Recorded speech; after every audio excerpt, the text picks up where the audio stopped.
arrancarán los ojos y el badajo. Buenos días, buenas tardes, buenas noches, según la hora que me vean. Muchas gracias por estar de nuevo acá viéndonos. El video de hoy va a ser respecto a las estructuras criminales que manejan las elecciones en Colombia, haciendo énfasis en las elecciones que se nos vienen para octubre.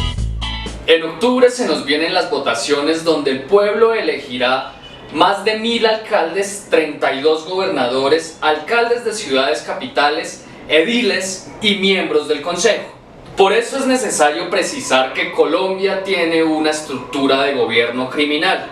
Como saben, las entidades de control, lo que es Procuraduría, Contraloría, Defensoría del Pueblo, son entidades cuyos dirigentes, cuyas mesas directivas son elegidas por la coalición de gobierno. A raíz de esto se genera que los candidatos electos vendan su gestión cuando están realizando dichas labores a intereses de particulares, de privados, ya sea privados legales o privados ilegales. Esto lo entenderemos a fondo un poquito más adelante. Otro flagelo que se manifiesta en las elecciones es cómo los partidos políticos venden sus ideales, esos ideales que dicen perseguir.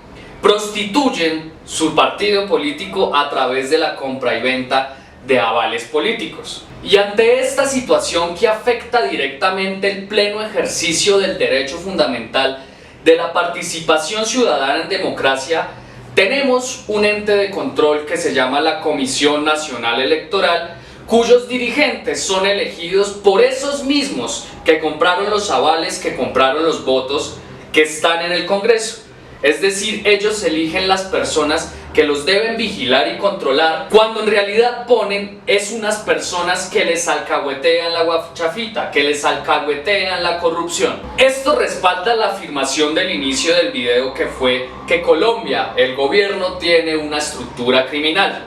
Para entender esto, vamos a ver el paso por paso de cómo funcionan las elecciones, tomando como ejemplo a Miguel Uribe Turbay. En primer lugar, si uno decide ser candidato o aspirar a un cargo de elección popular, como el caso de Miguel Uribe, lo que tiene que hacer es ir a negociar su aval con los partidos políticos. En esto se presentan dos situaciones. La primera es que si uno es muy conocido, tiene mucha gente que lo sigue, viene de cuna de oro, como el caso de este señor, o tiene muchas influencias monetarias, lo que tiene que hacer es negociar su aval, que obviamente muchos partidos se lo darán. El segundo caso es que si uno no es esta persona, lo que tiene que hacer es negociar el aval con platica, que muchas veces vale entre 200 y 400 millones de pesos. En el caso de Miguel Uribe Turbay se da la primera situación. Entonces uno tiene que entrar a estudiar cuando se presenta esta situación, que a un candidato lo apoyan varios partidos, como a él lo apoya el MIRA, el ASI, el Centro Democrático, el Partido Liberal, el Partido Conservador. Tiene que entrar a mirar qué es lo que él ofreció a cambio de ese apoyo. Y obviamente son cargos burocráticos o contraticos. Cuando yo estaba leyendo respecto a cómo funciona la democracia en Colombia, pensé que el caso de los candidatos que se inscriben a estas elecciones mediante firmas era una esperanza para la práctica de la democracia. La cuestión es que si uno se pone a mirar las últimas elecciones, estas prácticas a través de firmas las realizan candidatos cuyo aval y cuyo apoyo se los daría cualquier partido tradicional, tal como el caso de Vargas Lleras en las elecciones presidenciales pasadas, o como el caso de Carlos Galán, el actual candidato a la alcaldía de Bogotá. El candidato, ya con el apoyo del partido, de varios partidos, o con el aval comprado, lo que hace es conseguir platica. Ese es el siguiente paso. ¿Platica para qué? Pues para llenar la ciudad con vallas, con pendones, con volantes, con camisetas, para regalar el tamal, la lechona, la cerveza, la fiesta, para tener la mente del pueblo ocupada y que no se fije en las propuestas, en las cosas que son el verdadero fondo. La pregunta del millón, la pregunta que nos surge ahora es: ¿de dónde sale esa platica? La respuesta es muy sencilla. El candidato empieza a hacer contacto con entidades privadas, ya sean legalmente constituidas o ilegales. Las legalmente constituidas son el caso de por ejemplo, las EPS que financiaron la campaña de Uribe, de Santos, Odebrecht, casos así. Y las ilegales son las platicas que entran por criminales, por el narcotráfico, como el caso de el expresidente Samper. A cambio de ese dinero, el candidato le promete que cuando sea electo le va a dar unas prebendas que se dan a través de los contratos. Pero para que el alcalde pueda otorgar esos contratos necesita una aprobación, y es la del consejo. Consejo compuesto por miembros elegidos a través de esta misma manera, de este sistema corrupto. Es decir, que el alcalde electo ya no tiene solo una deuda con los partidos que le dieron el aval, sino también con entidades privadas, legales o ilegales. Entonces el alcalde le dice al concejal: necesito que usted me apruebe en el plan de desarrollo estos contratos para otorgarlos a tales personas, pero a cambio yo a usted le voy a otorgar la misma vaina, cargos burocráticos para sus familiares o para sus conocidos, para que de esta manera el concejal pueda seguir haciendo política, para que pueda, a cambio de votos, prometer cargos, los cargos que le da el alcalde y los cargos que al alcalde le da el presidente, para que éste pueda desarrollar su plan nacional de desarrollo. ¿Ven cómo funciona esa estructura criminal? Ante estas irregularidades, la Constitución Política de Colombia nos da unas protecciones que son los entes de control: Procuraduría, Contraloría, Defensoría, son varias, las cuales deberían salvaguardar los intereses del pueblo para evitar que se presenten estas situaciones. Pero como les dije, los directores de dichas entidades son puestos por la coalición de gobierno. Un claro ejemplo de esto, y para reflejar o para evidenciar que lo que les hablo no es pura mierda, es el caso del Contralor de Bogotá. El Contralor de Bogotá, de apellido Granados, fue el gobernador de Boyacá. Actualmente está siendo investigado por el escándalo de Odebrecht. Este tipejo pertenece al partido del ex vicepresidente Germán Vargas Lleras, Cambio Radical. Recordemos que para las elecciones pasadas, Enrique Peñalosa, el actual alcalde de Bogotá, tenía el aval de Cambio Radical. ¿Ven cómo funciona? ¿Ven cómo ponen las piezas de lo que les dije, les expliqué anteriormente? Pusieron un contralor en una entidad que es una entidad de control del partido del alcalde, para que le alcahuetee esos contratitos que él tiene que otorgar a esos privados, legales o ilegales, que financiaron su campaña. Es decir, que no hay control, que Colombia es un estado mafioso. Y acaba un poquito de mi opinión política. Si Miguel Uribe llega a quedar en la alcaldía de Bogotá, sería continuar con la alcaldía de Peñalosa, porque él abiertamente lo ha dicho, lo ha aceptado públicamente.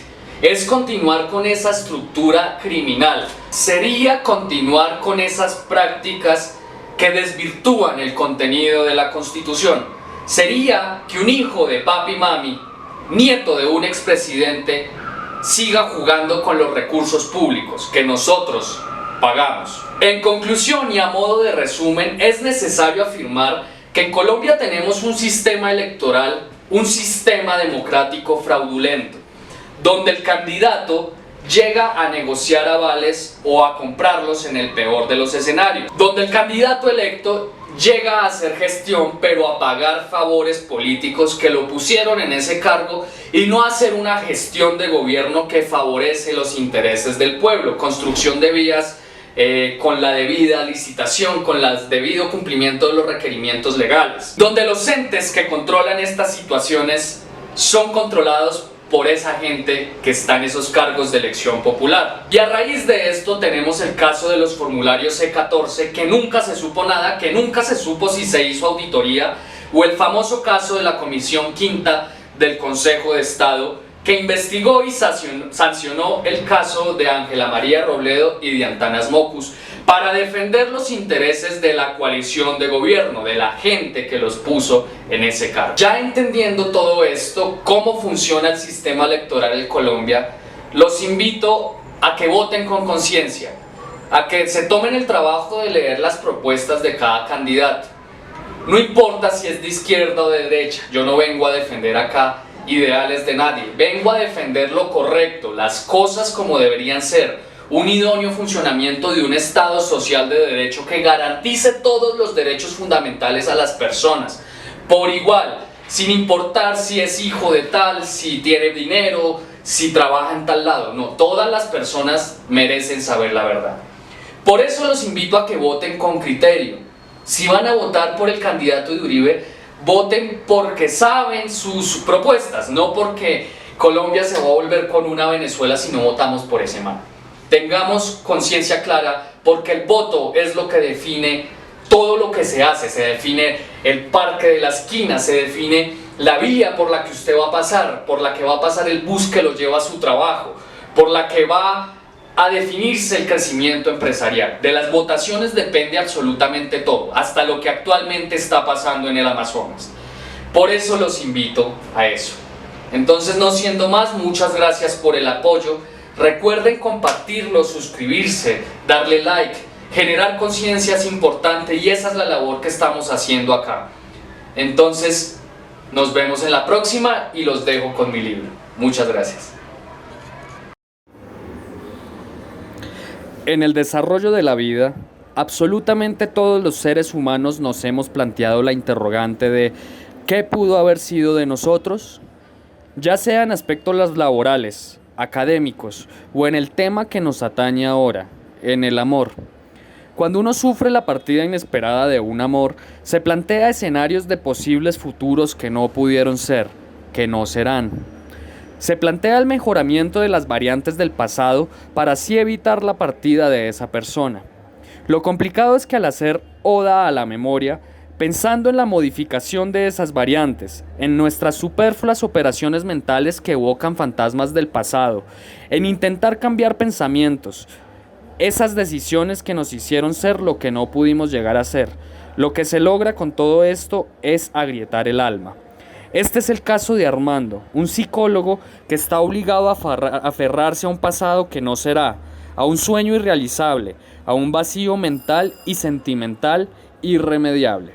Esta es la historia que se cuenta en mi libro, que tiene crítica social, que tiene un poco de filosofía, sociología y que toca temas muy duros que sé que todos hemos vivido. Las personas que lo han leído lo recomiendan mucho y es un excelente libro. Recuerden que leer nutre nuestra alma, nutre nuestra mente. En el link de la descripción del vídeo pueden encontrar dónde y cómo adquirirlo. Muchas gracias.